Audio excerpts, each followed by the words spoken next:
Sizable. Outstanding. In attendance. And it shows that the One Nation concert is the most significant event in the calendar of events in this country. And I just hope that, political opponents, will stop the carping about the One Nation concert, because it is significant from the standpoint of the amount of trade and commerce that is generated from the concerts. It's a good event, especially for vendors and artists, all of whom got paid handsomely. And it also is extremely good from the standpoint of the entertainment value. In fact, I observe a number of Antiguans and Barbudans at all strata of the society. They really enjoy themselves. And you have to understand, too, that entertainment and recreation, or recreation generally, is also a part of life. So, as they say, man shall not live by bread alone. And certainly entertainment is one aspect of it. The One Nation concert also helps us to nurture talent in various genres of music. I think I just saw what our dear friend named Juba, man. Ras Juba is the name. Yes. And others would have given opportunity as well to hone their skills. And what we're seeking to do is to ensure that there's a cross-fertilization skills between these international artists and our own local artists. So it was a resounding success. At the end of the day, we have spent about 450,000 EC, no more than that.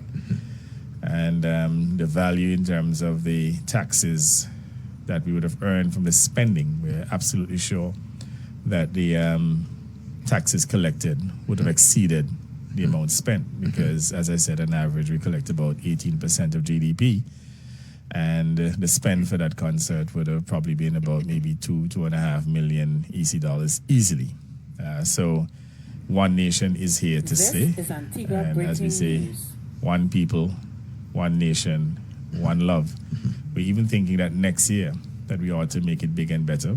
If I'm not mistaken, next year maybe the 10th edition of the One Nation concert.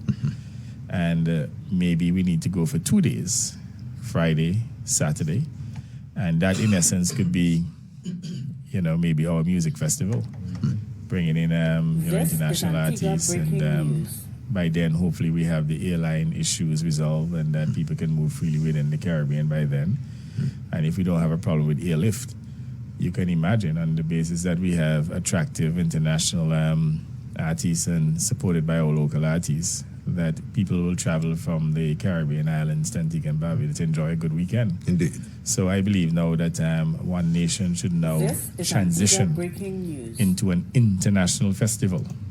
So those who may have, tried to undermine it and to vilify the government for hosting such an important event, perhaps in the future they will see the value of it. One of the things I suggested to my colleagues is that, for the first Sunday worship of every year, is that we should do it under the joint auspices of the cabinet or the prime minister, along with the leader of the opposition, if he's so inclined. And I was also thinking that perhaps we ought to invite him to be a patron of One Nation too, because at the end of the day, One Nation is here to stay. In the unlikely event that the UPP was to form the government, there's no way they can eliminate One Nation. They can probably call it a different name, but the concept, no matter what they call it, there will always be a One Nation, because it is the most important calendar event of in our calendar of events. So again, look, man, you need to give respect where respect is due. When they held their what they call it, romantic rhythms, it didn't last me on a year. And even though I was in opposition at the time, I take my liquor food at the time, and I went there, had some fun. But let me say this. You call little food. I know. You sure? Don't go there this afternoon, sir. If you're not a real Rasta, man. What do you mean I know? You're a real Rasta. I know what you're talking about. You understand the dread talk, You walk with your little food and you went. I understand that. I had fun. You think I mean business better not organized by our political opponents? And you don't mix business with pleasure, by the way. Well, no. But again, I ain't studying about Harry Lovell being a minister or whoever in government. I'll mean, hey, Lionel Richie is on there. You go rub a little food. Well, let me say this to your Prime Minister. If you turn that, looking at the size of the crowd there, if you turn that into a music festival, let me warn you, you're going to be sentenced to 5 more years in government. That's very good. I say this to you, Prime Minister. And I want to tell you too, sorry for interrupting, but just crossing my mind, hey, look, this could be like a one nation, one Caribbean Yes. concert. Yes. Not just one nation, It but could one evolve Caribbean. to that, yes. The Caribbean literally has one nation. And you market this as a Caribbean concert. And I tell you why Antigua and Barbuda can do it. You know, sometimes, you know, people frown about the composition of our population. Oh, too many Guyanese here, or too many Jamaicans here, or too many Dominicanos here. But you know what?